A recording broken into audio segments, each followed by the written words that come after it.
ಶಾಲೆಗಳು ಉಳಿಯಬೇಕು ಮತ್ತು ಬೆಳೆಯಬೇಕು ಎಂಬ ಆಶಯದೊಂದಿಗೆ ಸ್ಟೂಡೆಂಟ್ಸ್ ಇಸ್ಲಾಮಿಕ್ ಆರ್ಗನೈಸೇಷನ್ ವತಿಯಿಂದ ಮಾನ್ವಿ ಪಟ್ಟಣದ ಸರ್ಕಾರಿ ಪ್ರಾಥಮಿಕ ಶಾಲೆಯ ಮಕ್ಕಳಿಗೆ ಬ್ಯಾಗ್ ವಿತರಣೆ ಮಾಡಲಾಯಿತು. ಸಂಘಟನೆಯ ರಾಜ್ಯಾಧ್ಯಕ್ಷ ಜಿಶಾನ್ ಅಖಿಲ್ ಮಾತನಾಡಿ, ಸರ್ಕಾರಿ ಶಾಲೆಯಲ್ಲಿ ಓದುವ ಬಹುತೇಕ ಮಕ್ಕಳು ಬಡ ಹಾಗೂ ತಳ ಸಮುದಾಯಗಳಿಂದ ಸೇರಿದವರಾಗಿದ್ದು, ಅವರ ಏಳಿಗೆಗಾಗಿ ಸಂಘಟನೆ ಕಟ್ಟುಬದ್ಧವಾಗಿದೆ. ಕ್ಷೇತ್ರ ಶಿಕ್ಷಣಾಧಿಕಾರಿಗಳಾದ ಚಂದ್ರಶೇಖರ್ ಮಾತನಾಡಿ, ಸ್ಟೂಡೆಂಟ್ಸ್ ಇಸ್ಲಾಮಿಕ್ ಆರ್ಗನೈಸೇಷನ್ ಸಂಘಟನೆಯ ಕಾರ್ಯ ಶ್ಲಾಘನೀಯವಾಗಿದೆ.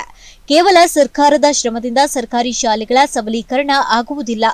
ಇದರ ಅಭಿವೃದ್ಧಿಯಲ್ಲಿ ಸಮುದಾಯದ ಪಾತ್ರವು ಮಹತ್ತರವಾಗಿದೆ ಅಂತ ತಿಳಿಸಿದರು.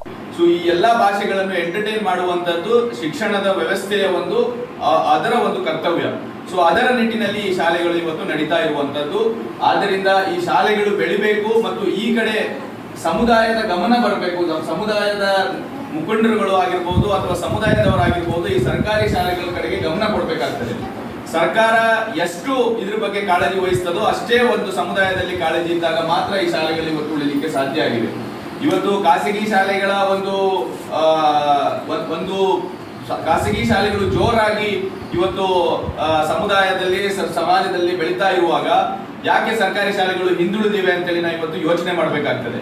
ಕ್ವಾಲಿಫೈಡ್ ಟೀಚರ್ಸ್ ಗಳನ್ನ ಇಟ್ಕೊಂಡು ಅದರಲ್ಲಿ ವಿಶೇಷವಾಗಿ ಎಲ್ರಿಗೂ ಟ್ರೈನಿಂಗ್ ಗಳಾಗಿ ಎಕ್ಸಾಮ್ ಗಳನ್ನ ಬರೆದು ಟಿಇಟಿ ಸಿಇಟಿ ಇಂತ ಎಲ್ಲ ಎಕ್ಸಾಮ್ ಗಳನ್ನ ಬರೆದು ಅತ್ಯುನ್ನತ ಶಿಕ್ಷಕರು ಇವತ್ತು ಸರ್ಕಾರಿ ಶಾಲೆಗಳಲ್ಲಿದ್ದಾರೆ.